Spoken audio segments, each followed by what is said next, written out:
for some of the largest and well-known brands in the world.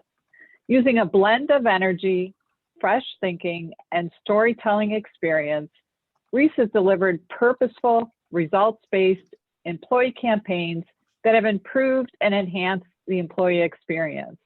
While creativity and innovation is crucial, Reese is hyper-focused on the data and behavioral insights needed to really understand the unique challenges we face across HR, benefits, rewards, and the communication space.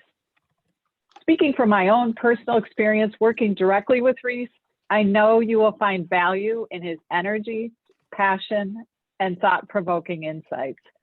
Please join me in welcoming Reese Davies. Thank you so much, and what a marvelous introduction, Diane. And welcome. Well, hello everybody in the team. Let me just try and get through a little bit of hygiene. Can you hear me? Okay. Yeah, I'm going to take that as a yes. Can you hear me, Diane? And I'm sharing my screen now. How does that look?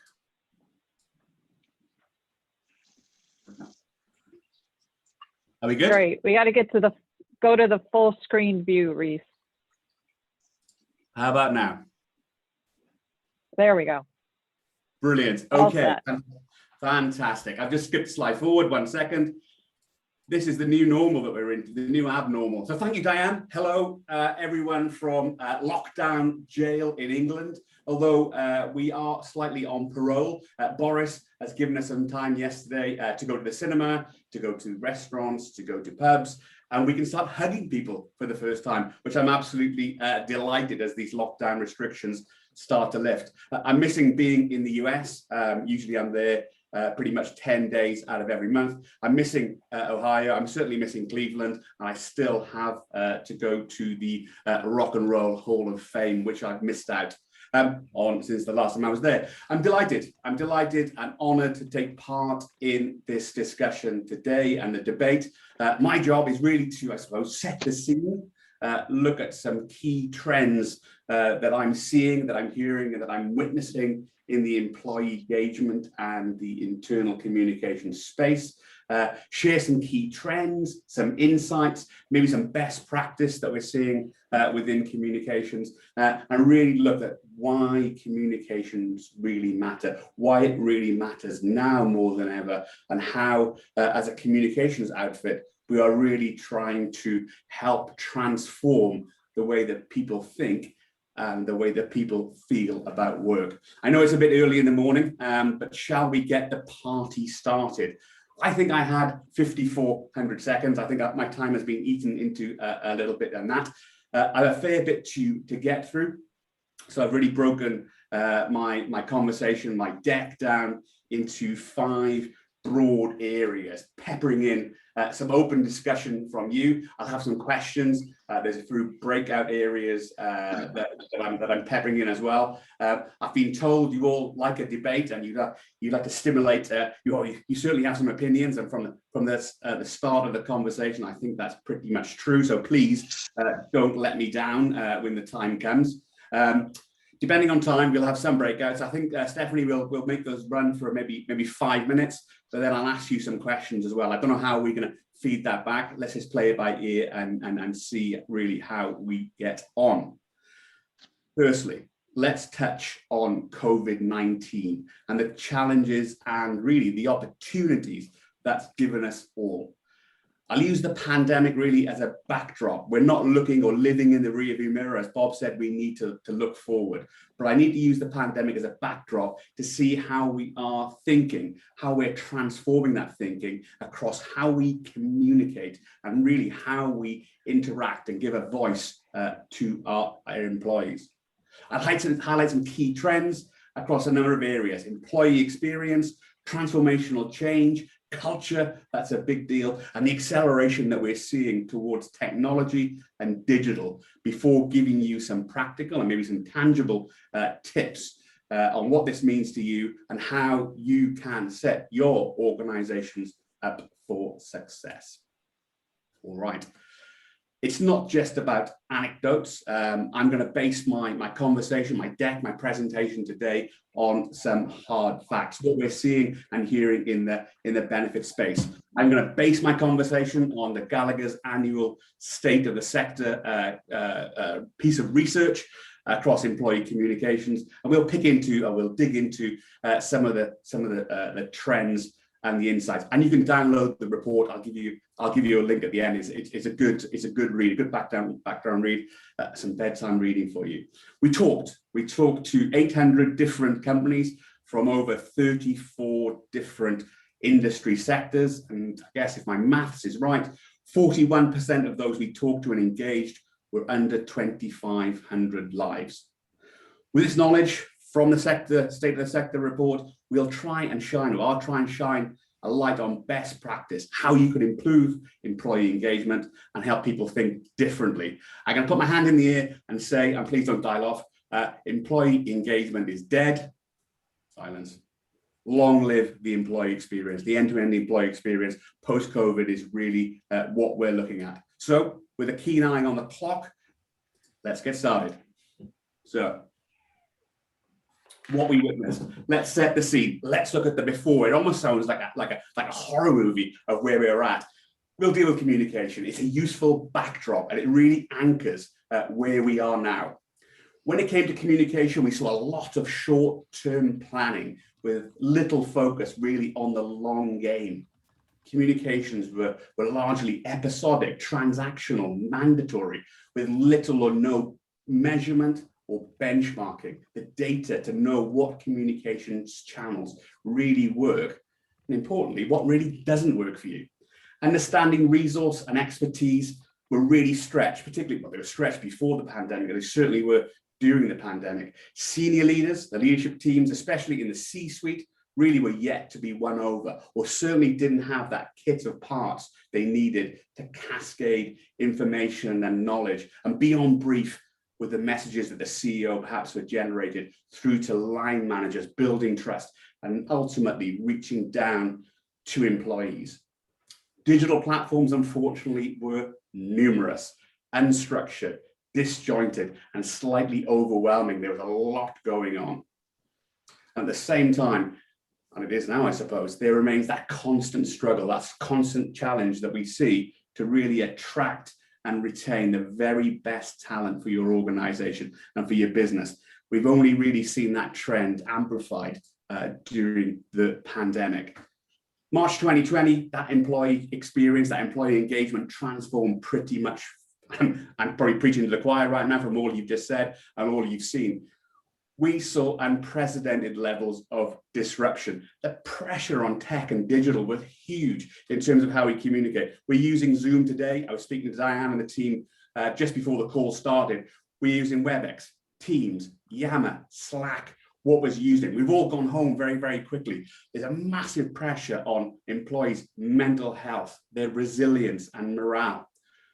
There's a balance for organizations. How do they balance the needs of the people versus profit, and sometimes just absolutely just trying to stay afloat? Budgets were pinched, budgets were squeezed, but so was resource, with many people doing more jobs than they probably would do normally.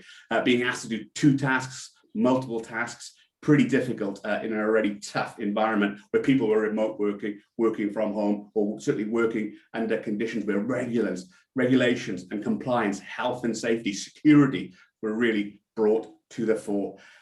And remote working, Teams and Zooms, my goodness, if that wasn't hard enough as it is, how do you get to people in the field? How do you get to nurses on the ward? How do you get to those operators who are working in the streets, or fixing gas pipelines, or working up telegraph poles? How did that work? How do you get those hard to reach employers when really you may have had more of a fractured or disjointed digital experience? So I'm going to ask a question here, and Stephanie, I'm going to lean on you a little bit for the panel discussion and how we come back. I'm going to freeform this. Really, think about your organization. What did your communication strategy, what did that look like pre-COVID? And what were the immediate pressure points? Where did you feel those bumps and bruises, those challenges when we hit March 2020? Stephanie, if I could look to you, how can you help me out on this one?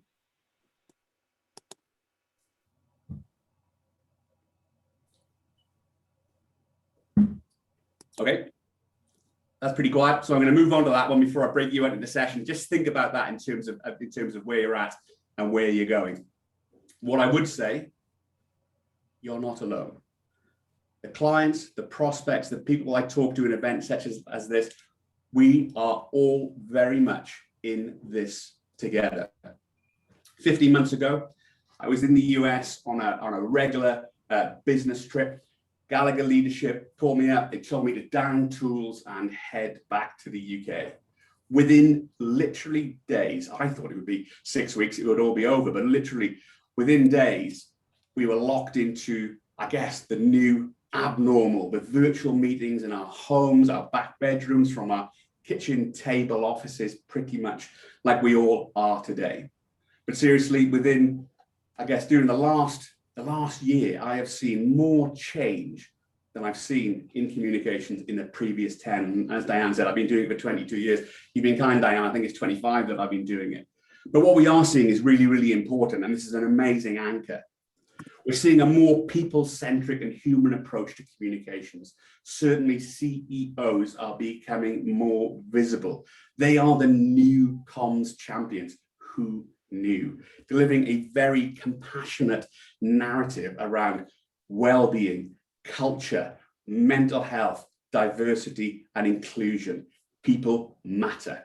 The tone of voice in that communication also changed. The language and messaging became more empathetic and genuine, a more transparent approach to the employee experience, sharing the direction of travel of where the organization was going, but really empowering employees with a voice and making people feel valued and that they really mattered. Technology accelerated 25 times faster in the pandemic than in the before, replacing out-of-date digital platforms with a more immediate and real-time way of communicating with employees. Apps, websites, social media, but sometimes, often, and pretty much all the time, without a real, clear, joined-up communication strategy underpinning the thinking. We also saw a lot of change, transformational change, business impacts, articulating the why we're doing something, why it's happening, when you're going to return to work, when you're not going to return to work, all of that good stuff. Plus, we see diversity, inclusion, and importantly for me, languishing. People were languishing. They were surviving rather than thriving, and rather more alarmingly, women. How do you halt women leaving the workplace? People who are, women in particular, were really opting out. How do we put the brakes on and pull up the handbrake on that? Languishing. Let's get down to that for a moment. That feeling of meh, the feeling of meh rather than magnificent in my best English accent. Surviving, not thriving. How do you do that? How do you then communicate? How do you pull people out of that from a morale and a resilience point of view? Really communicate positive change, not only internally, but to the outside world, to attract new and top talent, and also retain that talent rather than let it drain out of the business, like I've just talked about.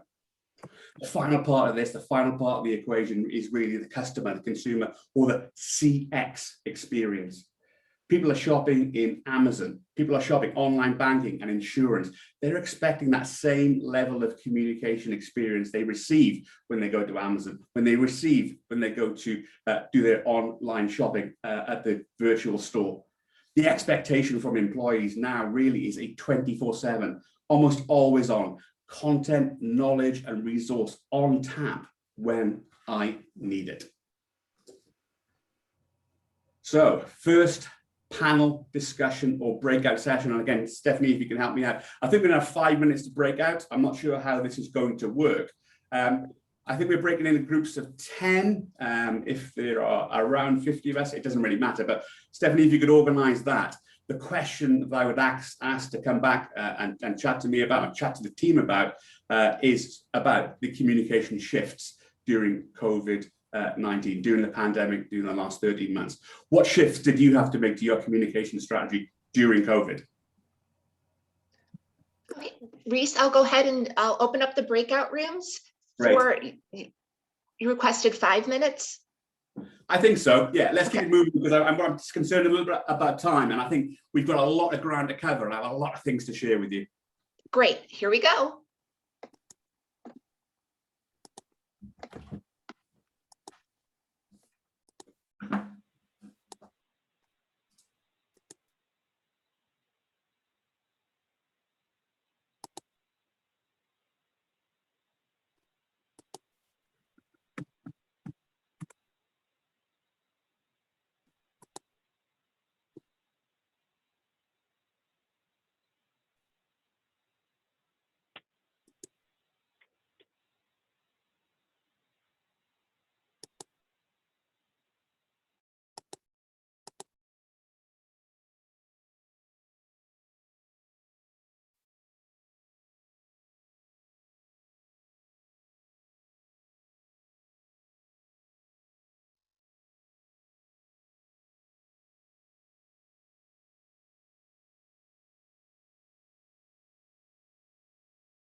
Great stuff. I think I'm back into the main session.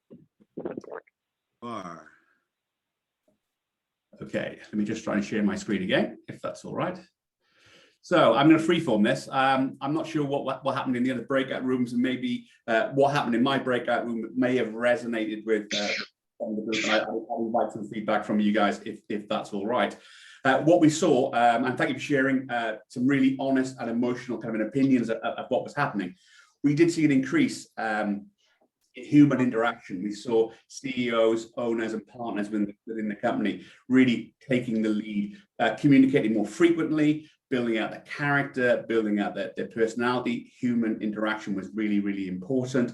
Informal videos really came to the fore, and some good shares from the team on some of the presidents being perhaps a little emotional in terms of what they were talking about, how they were saying it, and I made the connection, or really kind of espoused the need for an emotional connection within communications to make it really matter.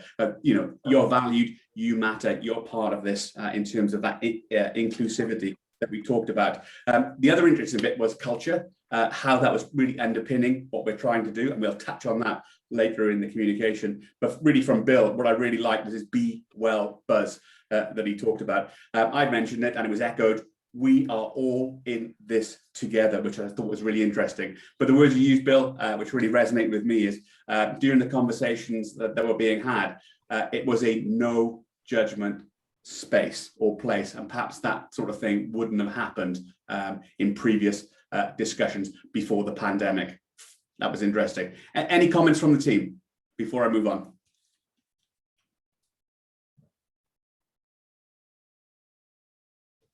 Okay, let's look, if that's all right with everybody, we'll move on to the next slide. And this is very much about the employee experience in terms of Reese, if you could change your slide back to, or your presentation back to full screen. It wouldn't be the same. I think we're all used to this in the last 12 or 30 months, 15 months, aren't we? Fantastic. How does that look now? Let's give it away. Very good. Give away all my secrets. Let's look at Gallagher's state of the sector and some trends that we've seen. Employee engagement is dead. The age of the employee experience is officially here. The recordings we saw, the things we picked up from the state of the sector, we looked at a lot of challenges, bumps, bruises, and battle scars that some of you very kindly shared from the last year and things that you did. Moreover, and I think from my session, certainly the opportunities and the platform to communicate better has really emerged. It's an opportunity.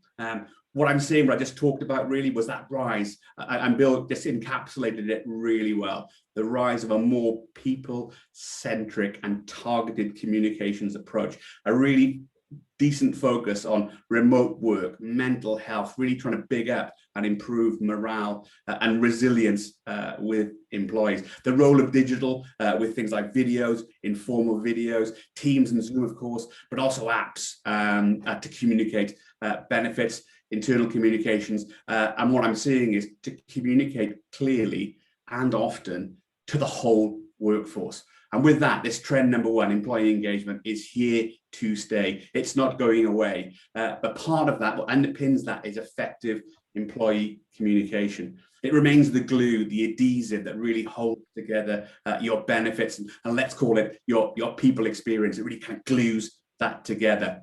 When I say glue it together, I mean more of an end-to-end employee experience that really bigs up your morale, your resiliency. It makes you agile, it improves productivity, it enables greater collaboration and transformative change, as well as making you, guess what, attractive to talent and holding on to the good people within your business that you already have.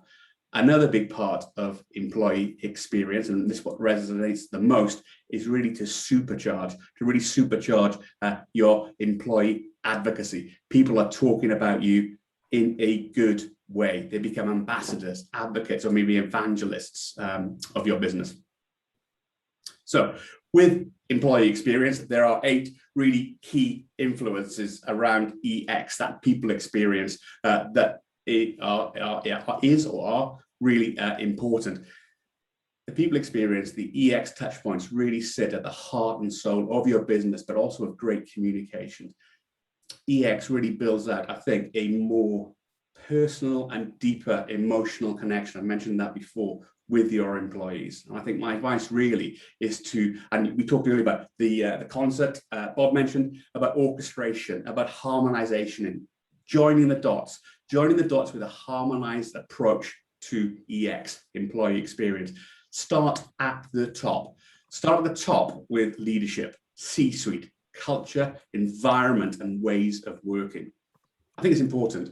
It's important to share your stories and really articulate your why. Use bold messaging, use creativity, use innovation and technology, but control the narrative to really share and build out your unique story, not just with employees, but also with candidates that you might want to attract top talent in the marketplace. I think it's important to be focused and narrow, to really target and engage and include all of your employee audience segments with hyper relevant content. Some say that personalization is king. In my opinion, customization is emperor. So when you're thinking about communicating, dear Reese, dear Bob, dear Stephanie, that's great. But if you can build in total rewards about what's going on, it seems to be making a resurgence in terms of the conversations that I'm having with prospects and clients. That total reward, that holistic end-to-end piece is really coming back, and it's coming back very, very strong. It's not just about dollar bills in your back pocket and in your wallet anymore. It's about the wider benefits that you can offer as an organization, some soft and some hard. Maybe I was chatting yesterday about giving people a day off PTO on their birthday. A little thing, it's a moment, it's a micro moment that matters. So with that, create those moments that matter. It just needs a bit of imagination. Create the moments that matter across physical, emotional, career, and financial well-being, but communicate. Communicate with clarity through channels where employees can really digest and understand content. Awareness and understanding is so important. They need to know what they need to do, when they need to do it, and why it matters in terms of picking up benefits or working with you, why it matters to them, their family, and really their loved ones. I couldn't stress this enough. I'll go into it deeper later on, but measure. Measure every single piece of communication that you do. If you can't measure it, you can't control it. If you can't control it, you can't manage it. Data, metrics, and insight should underpin and support your engagement and experience strategy, and really every single piece of the thinking, of your thinking that you're doing when you communicate. So, a panel discussion. How are we doing for time? I think we're doing all right, actually. We're going to be okay. I'm just going to read this through, okay? So I'm going to move through to the next breakout, but let's have a little think, who is responsible for communications within your organization? Let's hold that for now. What I'm seeing, what I'm hearing is that really CEOs are the new comms champions. Who knew I'd be out of a job? But the positioning has changed. The CEOs now have a new and authentic, genuine, transparent tone of voice. I hear it in my breakout session. They are more human. They are more people-centric, more inclusive, more honest, but really setting out the agenda for the organization and really laying down, anchoring that direction of travel, that vision and that mission. What's important is the building of trust from the top and handing the baton over to HR, the C-suite, and those responsible for communicating change to your organization. Change. Trend number 2 that I'm going to focus on. It's not going away. Change really is the new normal, with 43% of organizations planning change programs in 2021. Let's face it, changes adopted in the new normal or the new abnormal are really here to stay. Embrace it. Embrace change. Embrace sustainability, a big new watchword. Be agile, be flexible, and have the stamina to play the long game. That is so important. There's also a new purpose across process and directional change, new ways of working, remote working, with leadership and the C-suite leading the charge, hopefully, to affect cultural, organizational, and environmental change. Somebody said to me the other day, I talked about EX, the employee experience, CX, the consumer experience, WX, the work experience, the environment. What does that look like? Importantly, for change, for change to be effective and purposeful and perhaps compelling in some organizations, you need to give people the tools. Give people a kit of parts, give directors and line managers the tools they need and the messages and the script they need to either become advocates and ambassadors themselves, or certainly create them to allow them to evangelize within your business, to share information, to encourage and build trust with employees, and really, I guess, anchor messages transparently and share the new ways of working, share the new vision for the C-suite and the CEO in a very honest, authentic, and genuine way. With that, ink on paper is kind of falling away, and digital communication, that acceleration towards digital that I talked about, is really taking the lead. And this is being reinforced by lots of different things, traditional stuff that's not really going away. Town halls, we spoke about videos and informal videos. You don't need, huge production values, Hollywood and a cast of thousands. Informal videos work. So do things like email, app nudges, so you can be really on top and immediate in terms of what you're trying to do. And then I'm old enough to remember good old-fashioned print, ink on paper. That works for some sections and some segments of your audience.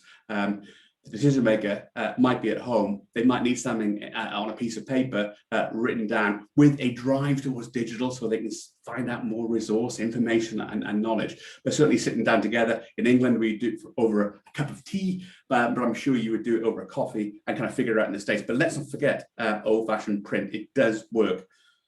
Beta testing over here, we're seeing some real shifts, particularly with younger organizations, and we're seeing the rise of a couple of things which are really important.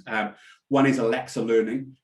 So we have micro experiences built into Alexa, so you can ask Alexa, how many days PTO do I have left? Can you explain my HSA to me? What about 401k retirement? What should I be planning for? Stuff like that. But also things like TikTok reels and Instagram reels, where you might have a subject matter expert sat in the middle with a soundtrack behind them, pointing to the things that are happening. These are really quick, fast pieces of micro learning, and they don't need a huge budget or set of resource really to make that happen. Leaders. These are 5 steps really to leading through change, really focused on the C-suite and the CEO. Leaders really are the key drivers. They really are the key drivers here. And there are 5, I guess, clear steps or pillars to change and to transformation. It's not just communicating change. For me, that's fairly easy. It's really about how you would empower your employees, really give them a voice and perhaps a part to play in change and change behavior, making people think and perhaps act differently, perceptions and behavioral change. I think that's really, really important. These 5 pillars will lead change. Start at the very beginning with creating clarity. Creating clarity, embrace your narrative and your story and really own that as best you can. Good communication is really about telling stories. Do that to create, I've talked about it, ambassadors, advocates, evangelists in terms of what you want to try and do, but really set the scene and create the climate for change. Use CEOs, line managers, directors, and employees to really connect the dots, build connections, and build trust. Encourage behaviors to get the very, very best out of people. And finally, I suppose, inspire resilience. Inspire resilience and sustainability by building strategies to help people cope with a changed landscape, because it can be pretty scary. People don't like change, but really get the most out of the opportunity that change really presents. So I'm going to skip over this in the matter of time, but have a little think when you're going back to your organization in terms of channels and what channels you use to communicate change. How do you reach your audience? Think about content, messaging, positioning, branding, brand guardianship. Are you on message? But more importantly, do you take the time to look at your data and your metrics and really personalize when you talk to an audience, whether it be back office in the C-suite, or whether it may be out in the field or working on the line? How do you do that? You can do it with ink on paper, but you can also do it digitally. And importantly, if you have the opportunity, think total rewards and how you really move forward to customize that content. So what about tripwires? Where do organizations fail? Where do people fall over, particularly when they're trying to enact or enable or provide a vehicle for any sort of transformational change that might be in play? Unfortunately, there are a few tripwires and traps that might slow you down or snag your trousers, barriers to success, that kind of thing. But you can get around that. You can get around that by effectively communicating and articulating your narrative, your story. It's important. Having a distinct employee brand identity, a visual identity. It doesn't cost that much. A lot of things you're seeing on the screen here, it doesn't take a lot of resource. It takes a little bit of time, imagination, and maybe some expert advice to really guide you through what you're trying to do. What is important is that identity. The identity is important because it sets you up differently for the story that you tell, or you might tell your customers and your consumers. It helps cut through for employees. It helps cut through the noise and clutter that you often see, and really more or less around open enrollment. How do you present a single source of truth, a vision, a long-term vision for change, and that kind of change story? Well, you do it with consistent messaging, leaders really leading from the front, having a clear understanding of why you're doing change, mission and vision, but really getting whole and getting their arms around that change message and how that will impact, and having contingencies and mitigations for certainly different sections of your audience that might react differently to change in terms of how they do it. I think you also need the ability to measure insights, pulse surveys, taking a temperature check of what's going on with your employees as you move through change. Don't depend on that annual employment survey that happens every 12 months, but really start chatting to or having a dialogue, a conversation, an interaction with your employees over the course of months, and really pivot if you need. You need to appreciate what's happening with your people outside of the annual survey. What are they really thinking and feeling? What are they really experiencing on the shop floor? Now, I've mentioned measuring. Measure it. If you don't measure it, you can't control it. If you can't control it, you can't manage it. I don't know if any of you have gone out on a cycle or a run with your Apple Watch or your Strava or your Garmin, and that run or that cycle or that swim, whatever, didn't record. I'm furious when that kind of happens. It means it didn't really happen, if you see what I mean, because it's not measured. You don't have the data. You don't have the metrics to really understand how effective you've been. How quick was your run? How quick was your cycle? How do you benchmark against yourself? And how do you benchmark against friends that you're working with? The same is true with communications. If you send out an email, we've talked to clients, they say, yes, we sent out an email, we heard nothing back, it was great. But they're sending the email out with Outlook. So what they don't have is any measurement. They don't know who's opened it. They don't know what people are reading. They don't know if they're reading the messaging, the positioning, or certainly that robust call to action that would get them to do something. Where would they go? Where would they go from the email? If they're moving into a website, for example, what pages are they looking at? What pages are sticky? How long are they staying there? What information are they picking up? For communication to be really effective, you need to measure something, anything, everything, and take pulse surveys. Take the pulse of your audience and find out and figure out exactly what's going on, what works, but more importantly, what doesn't work. So what do you measure? How do you turn measurement? How do you turn measurement as an insight piece? How do you make it into an action? Actions obviously speak louder than words. How do you measure up? Well, nearly 2/3 of the people that we talked to said that they would use insights. They would use insights to refine their channel framework. which really echoes the fact that most organizations measure channels before anything else. The reason they do that is because people are really stuck in emails. They're stuck in emails as a main source of communication. We've already talked about videos. We've already talked about print, ink on paper. There's experiential media that you can maybe use in breakout rooms. You can even brand things like coffee cups and posters and all that kind of stuff. I think that's really important. But certainly refining that channel framework based on what's working and what doesn't work is important.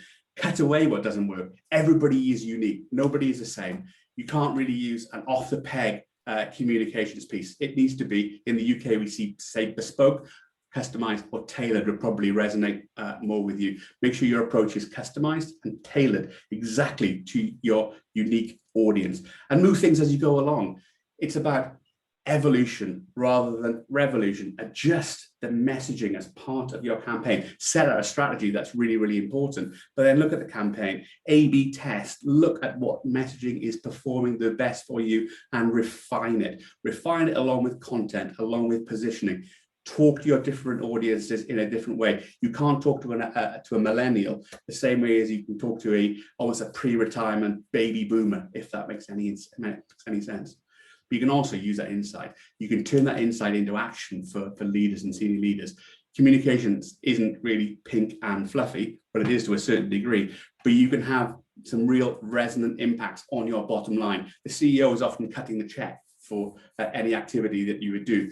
Let's give him some reassurance, also business owners. Let's give you some reassurance that communication is really working. You're turning up the dial and you're really supercharging what you're trying to do. And with that, really build out some good, strong business cases for additional investment. Digital investment, oh, sorry, stop that. Additional investment in technology, but putting the money, the resource, and the budget, and the time and the effort, the imagination into the right place. So I'd like you to think about this rather than having a breakout session. When you do communicate effectively, hopefully, with your employee audience, what methods do you use to measure communications? Do you use data, Google Analytics? What's going on in that space? Do you have a dedicated platform for email, or are you using Outlook? What are employees really thinking? Do you use pulse surveys and temperature checks, or do you really rely on that annual survey? I was talking to the European or the ex-European head of Twitter, and he was saying, rather than having focus groups and surveys and pulse surveys and that kind of thing, every week they would have something. He brought it into Twitter, and he calls it fika. It's fika is a Scandinavian word. It means cake and coffee. And what he would do is he would have fika sessions with his employees. They were, rather than focus groups, they were unfocused groups, if that makes any sense, where people would talk about what's happening, change, how COVID is impacting the employees, what's going on, how that's being taken on by employees, productivity, mental health, inclusivity, diversity, all that kind of good stuff is openly debated over coffee and cake, informal, non-judgmental, and it really worked for them. With Twitter, that kind of sets the scene really, a nice little segue into my trend number 3. And this is really the digital experience, and it is now absolutely and definitely time to raise the bar with the exceptional change that we're seeing across digital and new technologies. COVID has really supercharged this. We've seen a replacement of antiquated and inefficient communications platforms, often disjointed, like I talked about before. There is an acceleration towards community-based communication. I'm delighted to be on Zoom today rather than being on WebEx. We also use Teams within our organization, and that works exceptionally well. It'll be different from you. You'll have different systems, different platforms. We're also seeing a rise of microsites, almost a single source of truth, apps being in people's hands 24/7, and social media that people are used to working, as well as some pushes to mobile devices. But we're seeing a little bit of pushback on that because that's more like a personal thing if you have the data for people's telephone numbers.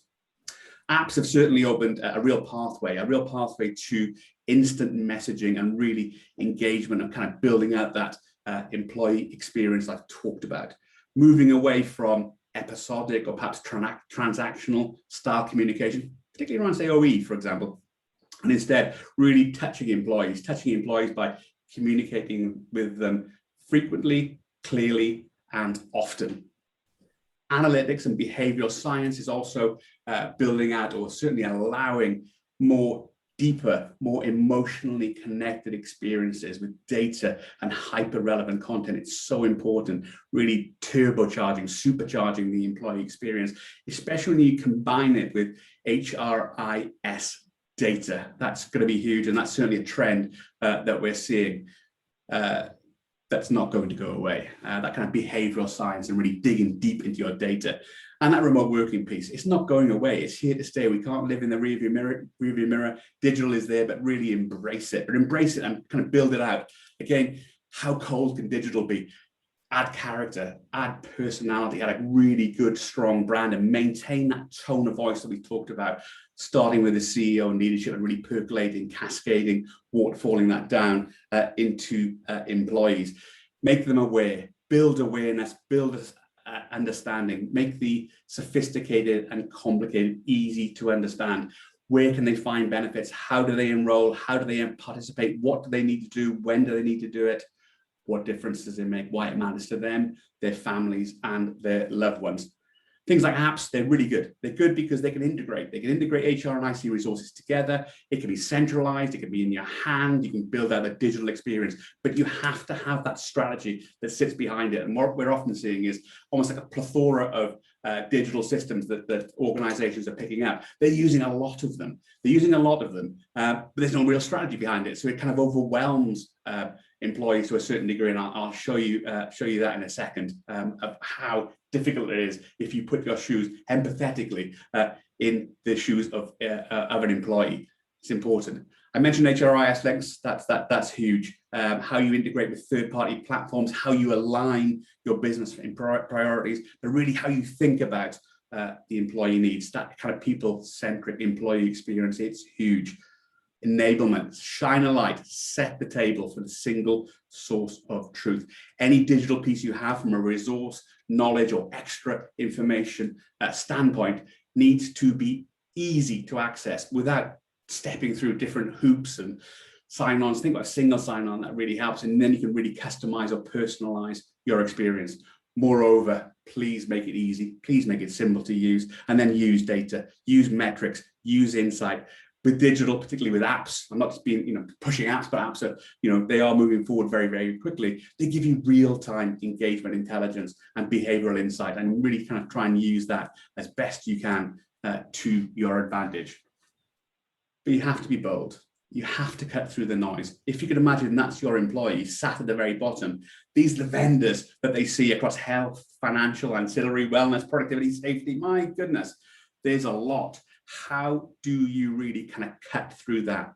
Well, you cut through it with a clear communication strategy. You cut through by creating impact, by being bold, to cut through that vendor jungle, the noise, that organizational noise that you're seeing. And I suppose this graphic is really what employees see around open enrollment. It's really cluttered. It's overwhelming. There's lots of mixed messages.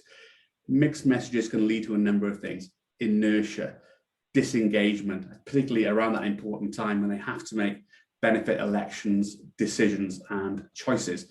So integrated apps on mobile devices, they really allow people to consume information 24/7 when it suits them. On the bus, while watching TV, bite-sized pieces of information, relevant content, a single point of entry to a single source of truth.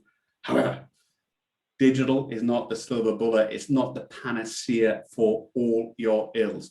It has to be orchestrated. It has to work in harmony. It has to work alongside and be in lockstep with your other communication channels. So breakout sessions is coming up, but let me just tell you how to connect the dots, I guess, for maximum impact. When I say connect the dots, it's not just picking up all your brochure that you might have, your employee guide, your benefits guide, picking that up, moving it all, dropping it down into a digital platform, lots of doom scrolling. That's not going to work. You need to simplify that employee experience, that engagement experience, if you are building out that really single source of truth. Cutting through, being bold, being emotionally connected is really, really good, but it has to be able to be understood. Turn those measurements and insights really into action. Create micro experiences, being hyper relevant, being bold, engage, not just around open enrollment. Don't be episodic, don't be transactional. Talk to your people, converse with them, build out interactions, and be as relevant, be as hyper relevant as you possibly can. So, a panel discussion, Stephanie. Can we just pause for a second? So I've talked a lot, and hopefully you can understand my accent. Hopefully I haven't gone too quickly. Can we pause in the breakout rooms? And I'll pose this question to everybody. What changes or best practice have you incorporated from some of the things that I've talked about in the past year or 15 months that you will keep in the future? And I think we've got 20 minutes left. Should we hold it to 5 minutes, Stephanie? Can we do that? That's perfect. I can do that for you. Great. Thank you.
Yeah.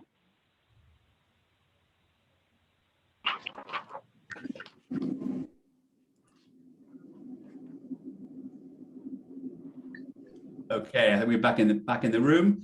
Let me share my screen, and I'll try not to mess it up with the different screens here. One sec. All right. Now, you flip it back the other way. Let's go on to the next slide.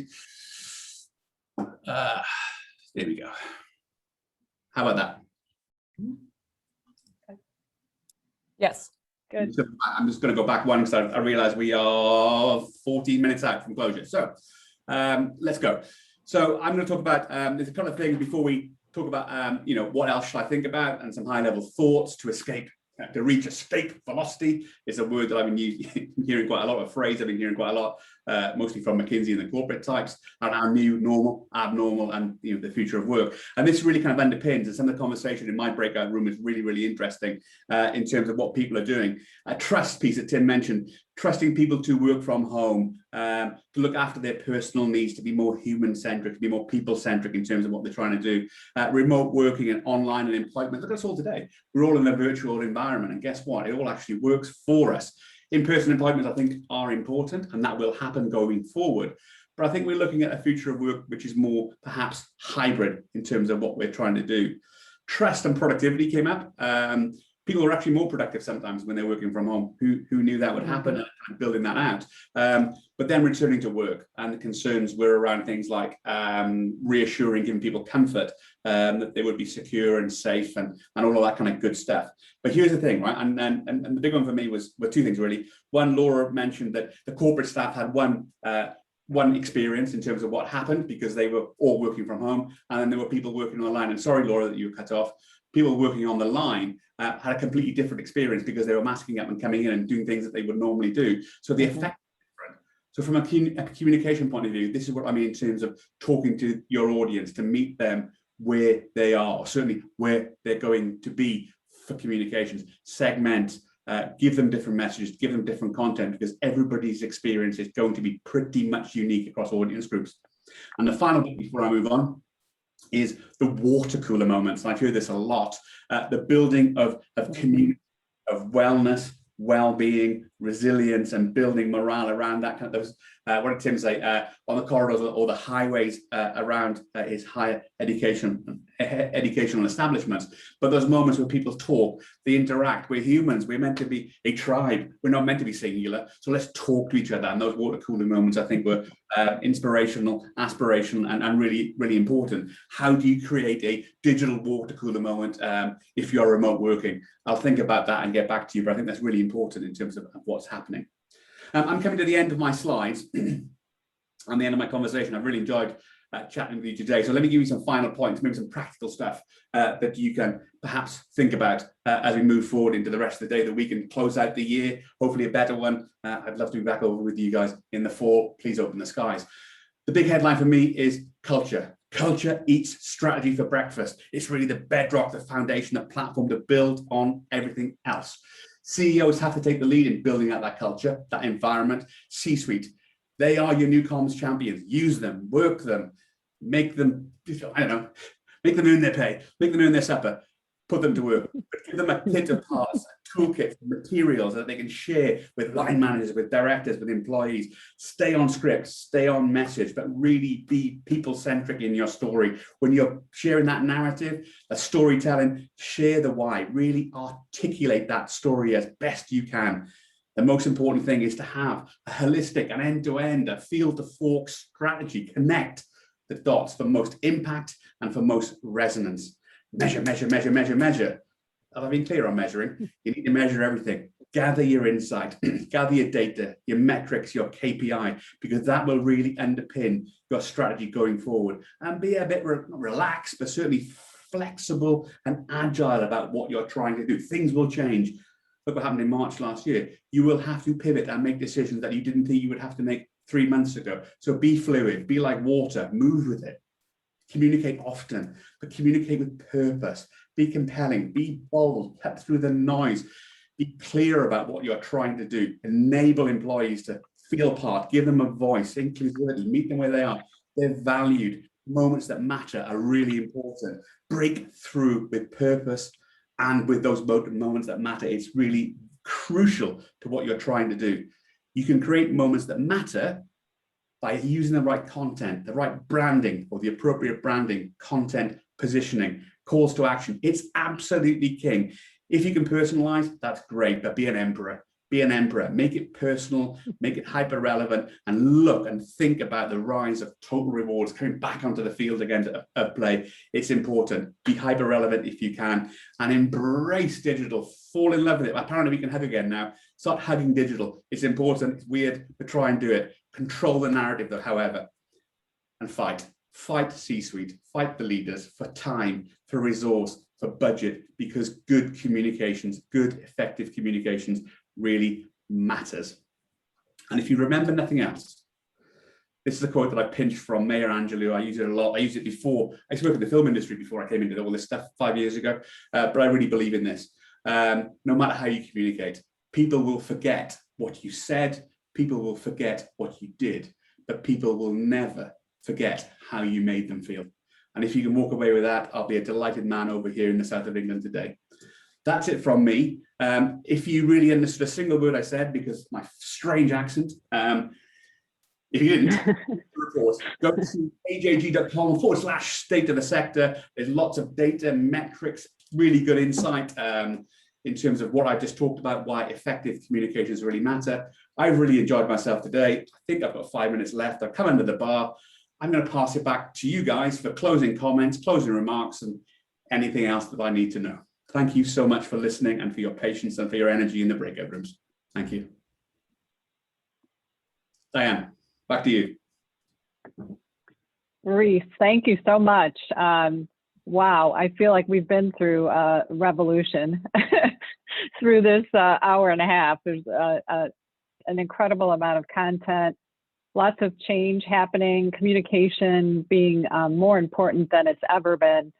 And, you know, a need to, you know, almost like take a step back and kind of, you know, really kind of revel or realize that some of the changes that were made during this time managing through COVID, we want to keep on a go forward basis, and, you know, but build upon them and continue to reevaluate, get more input on an ongoing basis from the employees, from leadership, in order to be successful going forward. So much to process through, but, you know, a great amount of content, and it's always valuable to have data to support recommendations that you're making. So thank you so much for investing the time today. Truly appreciate it. And just as a reminder, I mean, a couple things.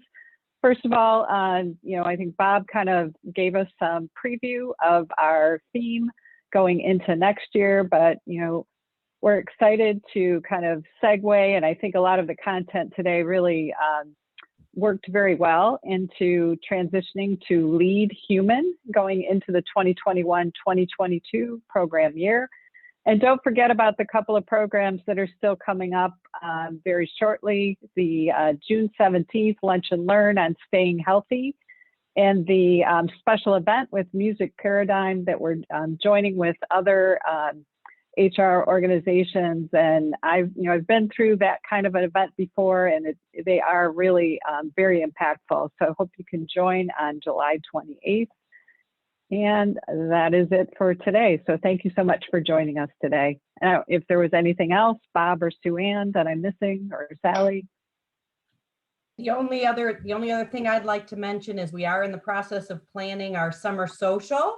It will be in person this year in August. So more to come on that. We're just doing the final touches to the date and locations. So be looking for that in your inbox over the next week or two as well. And that will be first time we've had an opportunity to get together in person. It'll have been 18 months, I think, by that point. So looking forward to that this summer as well.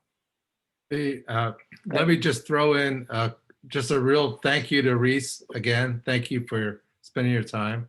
A couple housekeeping. We will send out his slides to folks. I put in the chat the State of the Sector report, but I encourage you, I do this myself every day almost, it feels like, to go to Gallagher's, particularly their communication site, because there's tons of information and resources available. I steal them all the time, so I just want to be honest about that. But it's really great information. And again, thank you, Reese, for joining us. And that's it from this end. For a pleasure. Thank you so much. Hopefully I'll see you all in person at your summer social, or hopefully for Thanksgiving. Thank you all for your time. Thank you.